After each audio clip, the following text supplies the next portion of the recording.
आपसे समझना चाहेंगे, अग्नि परीक्षा का बार बार जिक्र अरविंद केजरीवाल ने कहा है। शहीद भगत सिंह से अपनी कई बार तुलना करते हैं, मां सीता से अपनी तुलना करते हैं, अब अपने पद से इस्तीफा देने का ऐलान भी कर दिया है। तमाम जो पार्टी के बड़े नेता हैं कथित शराब घोटाले के भीतर जेल में सजा काट कर आए हैं, उसके बाद आप अग्नि परीक्षा जो कह रहे हैं इसके क्या मायने निकाले जाएं? क्योंकि जनता तो भोली भाली है ना।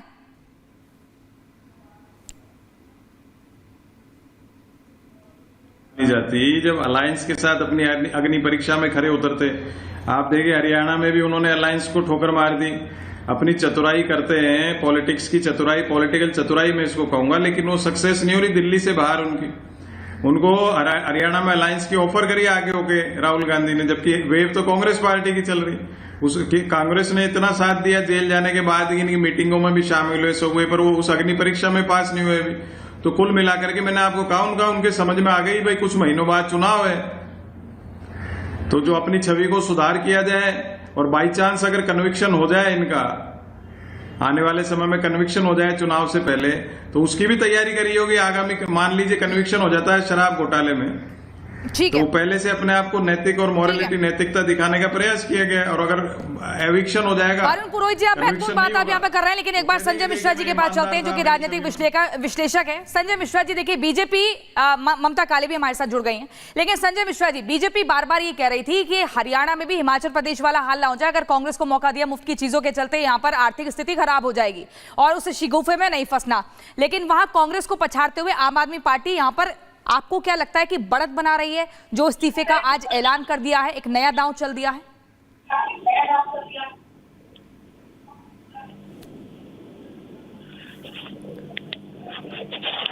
संजय मिश्रा जी, आपको आवाज मिल रही है? हाँ, मिल रही है। मेरी आवाज आ रही है आपको? जी जी, बोलिए। मैं ये कहना चाह रहा हूं कि जो भारतीय जनता पार्टी की तरफ से या कांग्रेस की तरफ से या कोई भी विपक्षी दल जिस तरह के भी वक्तव्य दें, उम्मीद उसी की जानी चाहिए, क्योंकि ये भारतीय राजनीति है और राजनीति में विपक्ष का जो काम है वो सभी लोग करेंगे। आम आदमी पार्टी के लोग भारतीय जनता पार्टी और कांग्रेस की क्रिटिसाइज करेंगे, तो कांग्रेस और भारतीय जनता पार्टी के लोग आम आदमी पार्टी को माला तो पहनाएंगे नहीं, उनकी तारीफ तो करेंगे नहीं। तो ये कोई बड़ी बात नहीं है यदि भारतीय जनता पार्टी के लोग आज कुछ भी कहते हैं। लेकिन सबसे पहली बात और सबसे बड़ी जो बात है, बार बार ये कहना, सबसे पहले ये कहा जा रहा था जब अरविंद केजरीवाल जी जेल में थे कि भाई यदि कुछ है नहीं तो इनको बेल क्यों नहीं मिल रहा है, मतलब इसमें कुछ है। अब जब सुप्रीम कोर्ट ने बेल दे दिया तब ये कह रहे हैं नहीं, अब ये बेल तो मिल गया है, लेकिन इसके पीछे क्या है? अब क्या है रे भाई, जब आपने पहले सवाल खड़ा कर दिया कि कुछ है तो बेल मिला, यानी बेल ही जब इसका कारण था कि बेल मिलना ही निष्पक्षता का परिचायक था, तो अब मान लीजिए कि निष्पक्ष अरविंद केजरीवाल। लेकिन मैं उस पर नहीं जाता हूं, जो आज का मुद्दा है आपका उनके रिजाइनेशन का, मैं उसी पे बात रखता हूं। आज हरियाणा को मद्देनजर नहीं रखा गया है, ना दिल्ली को मद्देनजर रखा गया है। उन्होंने स्पष्ट किया है कि दिल्ली की जनता ने चुनकर मुझे मुख्यमंत्री बनाया, दिल्ली की जनता के मेहरबानी। चारू प्रज्ञा जी क्या कह रहे हैं यहाँ पर? संजय मिश्रा जी वो कह रहे हैं कि हरियाणा चुनाव मुद्दा नहीं है, दिल्ली का चुनाव मुद्दा नहीं है, मुद्दा जो है वो है दिल्ली की जनता के सामने ये साबित करना कि भाई बेल मिल गई, हम निष्पक्ष तरीके से इसमें जांच होगी और हम गुनहगार नहीं है। दिल्ली की जनता की निगाह में हीरो बनना है, वहां पर बड़ा नेता बनना है। क्या आप भी ये बात मानते हैं बीजेपी की तरफ से? जी, मुझे तो आपसे जल्दी से 2 सवाल पूछने हैं। सबसे पहले तो ये बताइए 2 दिन के बाद क्यों रिजाइन करेंगे? अभी करवाइए ना, 2 दिन आपको ऐसा क्या करना है?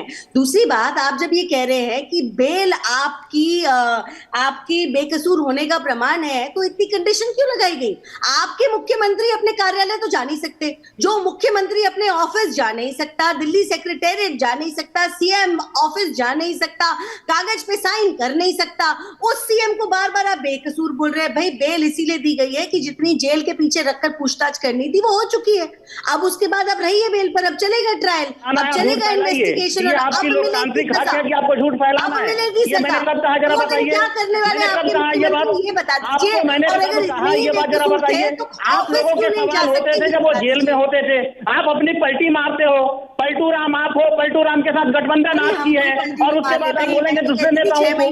मेरा ये कहना है कि आप मिश्रा जी, अभी बेल पर बीच में बाहर आए थे, चुनाव के मेरी लिए आवाज रिजाइन तो कर सुनिए। देते, तब भी नहीं किया। आज रिजाइन करने की बात कर रहे हैं, रिजाइन आज ही कर दो। चारू प्रज्ञा जी पूछ रहे हैं। ये सारी चीजें आपके जिस केस में दिखी है, लेकिन जो मेरी सबसे अहम बात है इसमें कि दिल्ली की जनता के द्वारा चुनी गई सरकार दिल्ली की जनता के बीच जाने का निर्णय लिया है, इसमें आपको दर्द क्यों है? आपने जो कहा कि सुप्रीम कोर्ट ने बेल के साथ बोला मुख्यमंत्री ऑफिस नहीं जाएंगे, अब साइन नहीं करेंगे। और बड़ी ये जो बेल मिला है, एक बार संजय मिश्रा जी सुन लीजिए चारू प्रज्ञा क्या कह रही है, फिर आप अपनी बात पूरी कीजिएगा। आप अपनी बात पूरी कीजिएगा, एक बार सुन लीजिए चारू प्रज्ञा का तर्क क्या है, कहा गया था। वो तर्क क्या देना चाह रही, सुन लीजिए एक बार, फिर आप रखिएगा अपनी बात को। बोलिए चारू प्रज्ञा। आपने शोले पिक्चर देखी है? कैसे टंकी के ऊपर चढ़ के कहा गया कि मौसी मैं आत्महत्या करने जा रहा हूं, तो सब नीचे आएंगे, चिल्लाएंगे और कहेंगे नहीं नहीं बेटा तुम कूदो मत। तो यहाँ पर 2 दिन का समय किस लिए मांगा गया है कि भाई मैं तैयारी कर रहा हूँ, तमाशा कर रहा हूँ, आओ पहले तो मुझे देखो और उसके बाद तमाशा करो। सड़क पर उतरो, कोई बच्चा रोएगा, कोई आपका कार्यकर्ता घर के बाहर आके अनशन का नाटक करेगा, ये सारा ड्रामा आप करोगे। उसके बाद कहोगे भाई 2 दिन हो गए, जनता बड़ी परेशान है, अब मैं रिजाइन नहीं कर रहा। मैं तो आपको ये बोल रही हूँ कि आज भी आपको रेजिग्नेशन का तमाशा करना है, कर क्यों नहीं दिया था रेजिग्नेशन? जिस दिन लिकर स्कैम की फाइल खुली थी उस दिन रिजाइन करना था, पहली बार अरेस्ट हुए थे उस दिन रिजाइन करना था, ठीक है। जिस दिन बेल की बात करनी आपने चालू करी थी उस दिन रिजाइन करना था, आपने तो आज भी रिजाइन नहीं किया। संजय मिश्रा बीजेपी का ये मानना है कि रिजाइन नहीं करेंगे क्योंकि 2 दिन का समय दिया है, 2 दिन अब आप दफ्तर और अरविंद केजरीवाल के आवास के बाद जनता जाएगी, प्रदर्शन करेगी, नारेबाजी करेगी, फिर अरविंद केजरीवाल यूटर्न लेते हुए कहेंगे कि भाई जनता दुखी है, मैं इस्तीफा नहीं दे सकता हूं। अभी करो रिजाइन। नहीं, ये तो क्या आप कह रहे हैं भारतीय जनता पार्टी की मेहरबानी से बनी हुई सरकार है क्या? अरविंद केजरीवाल भारतीय जनता पार्टी और कांग्रेस के मेहरबानी पे हैं क्या? अरविंद केजरीवाल दिल्ली के 2.5 करोड़ जनता की मेहरबानी पर हैं। तो मैं समझता हूं कि अरविंद केजरीवाल यदि जनता के बीच जा रहे हैं तो इसमें बुराई क्या है? और दूसरी बात, सबसे बड़ी बात जो नौटंकी की बात की जा रही है, नरेंद्र मोदी जी से बड़ा नौटंकीबाज कोई हो सकता है क्या? अरे संजय मिश्रा जी डिटेल मत करिए ना, लोकसभा चुनाव के टाइम में आपने मुद्दे पर रहिए। उस एक पद की अच्छा मैं उसी पे गरिमा रखिए, देश के प्रधानमंत्री के बारे में आप ऐसे जो रहे उसी पे रहे। आप यहाँ पर जिस मुद्दे पर है उस पर बात करिए ना, डिटेल क्यों कर रहे हैं आप डिबेट को? आप ये बताइए अरविंद केजरीवाल ने क्या अपनी छवि को सुधारने का प्रयास नहीं किया है? कथित शराब घोटाले में तो जेल गए ना, सजा मिली ना, 177 दिन जेल के भीतर रहे, तो जनता के भीतर मैसेज पहुंचाना जरूरी है। और बीजेपी कह रही है ये रिपब्लिक भारत कह रहा है क्या? हमारे पास, जल्दी बोलिए। नहीं, ये रिपब्लिक भारत कह रहा है क्या कि वो सजा में गए और जेल गए, सजा हुई क्या, कन्विक्टेड है क्या, एक आरोप के अंदर जेल गए? कथित शराब घोटाला बोला है संजय मिश्रा जी, आपके फोन में लग रहा है आवाज नहीं जा रही ठीक से। 2014 से लेकर अब तक 25 विपक्ष के नेता जो भारतीय जनता पार्टी में गए, कांग्रेस, टीएमसी, एनसीपी, शिवसेना, उस 25 में से 23 के केस बंद कर दिए गए हैं, वो भारतीय जनता पार्टी के नेता हैं। इनके चेहरे को देखिए, ये बेदाग चेहरे यदि अपने सामने शीशा रख